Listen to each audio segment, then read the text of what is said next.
Back on the SportsMax Zone, a reminder of how things have been going in the round of 16 at the FIFA World Cup in Qatar.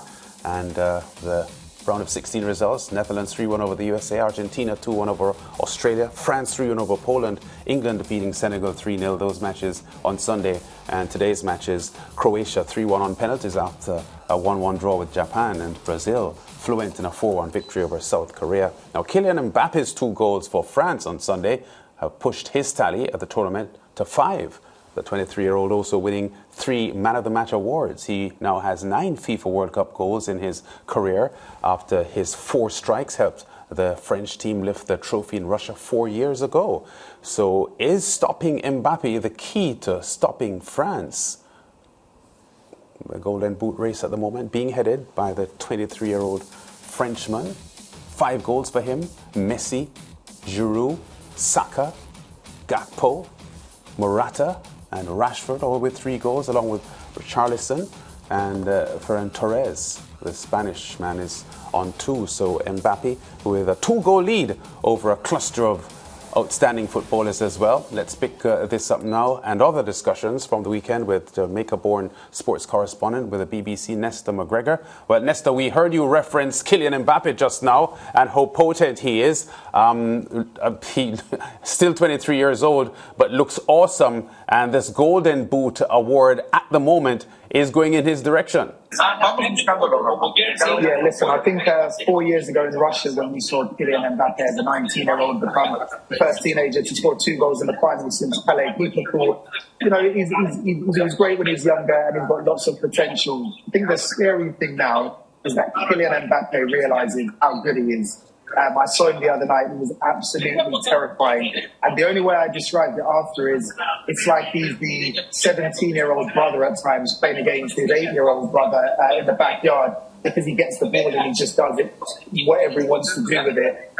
You know, his pace has always been one of his biggest attributes. At times he just knocks the ball past defenders. You know, he's quick on the turn, he plays on the shoulder. He's out wide where he can isolate the full-backs as well. And as you mentioned, 5 goals already this tournament. When France have needed a goal, he's been their man. But he's another one of those players that if he spends too much attention focusing on Kylian Mbappe, then there are other players that can punish you as well. Yeah, okay. We're going to leave it there, Nesta. I want to say very quickly that I'm very impressed with Kylian Mbappe's mindset and the sort of narrative coming from him since this tournament. He told reporters yesterday that he isn't interested in winning the Golden Boot. He has come to Qatar to win the World Cup for France, and that's his primary focus. And he just has this game face on at all times. Very, very impressed. We'll talk to you again soon. My pleasure. Thank you for having me. Yeah, Nesta settling himself there in the press room. Mariah and George, the Golden Boot race here, Mbappe leading, but looks hard to beat if you really look at it and what's left in the tournament. Well, I wouldn't say that, though. Why not? He has set himself apart. It's still early, and I think that, you know, I want to bring in Neymar into this discussion, and I know he has been dealing with injuries and whatnot, but he's somebody that I wouldn't put it past him.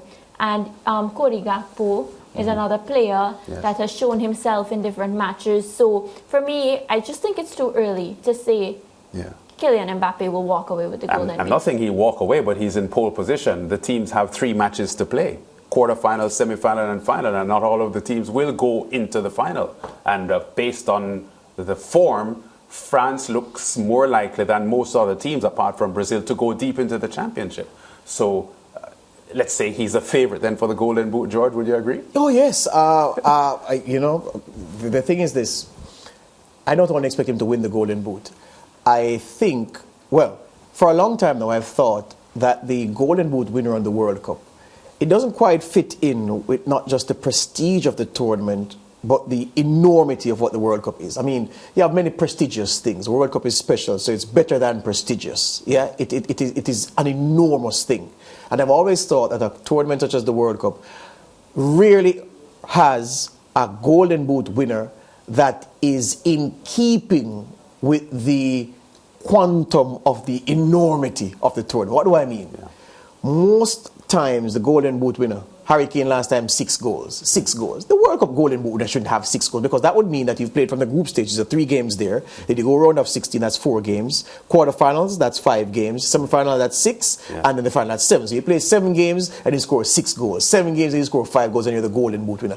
It doesn't quite equate. So, for the first time since 1970, your old striker Gerd Muller, when Germany were good, when Germany were West Germany and very good. Yes. Nobody since that time, he scored 10 in that tournament. Nobody has broken double figures for Golden Boot yet. I suspect that record will be broken this year by Kylian Mbappe. I think had Neymar not had the injury that robbed him of those 2 games and momentum, crucially, he got the penalty today, so he's on 1. He's way back.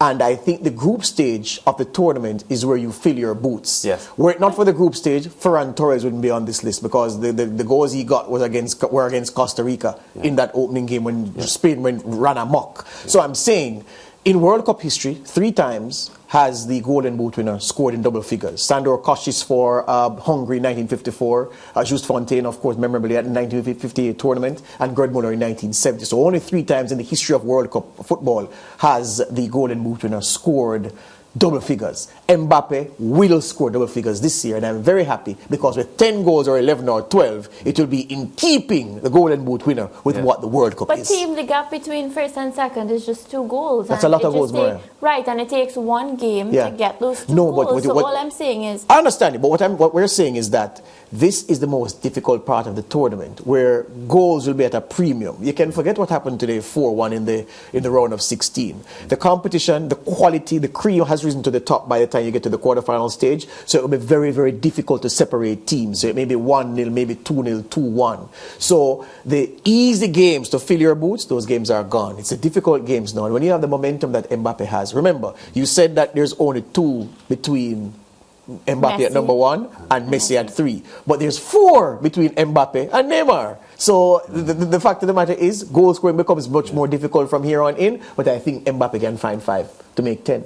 I really want him to do so. Yeah, well, Spain scored 7 in their opening game against Costa Rica. They won't score 7 against Morocco tomorrow. For sure. Let's have a quick look at tomorrow's schedule. The Moroccans very, very steady so far in this tournament, and a lot of people are thinking that it's possible for them to pull off an upset here against the former champions. Portugal against Switzerland as well. So 2 good games to close off the round of 16, George. Yeah, Spain are going to have a scoring problem. It seems ridiculous to say that when after you made the point that they put 7 past Costa Rica in that first game. But you're going to see a lot of sideways passing for Spain, and it's going to be a war of attrition with Morocco. Yeah. I'm fancying Morocco, but Spain is a pedigreed team, so you'd be surprised if they go through. And I think Portugal are going to go out of the World Cup tomorrow. Yeah. Against Switzerland? Yes, I really think so. Okay, well, I'm going for Portugal and, of course, Spain to advance.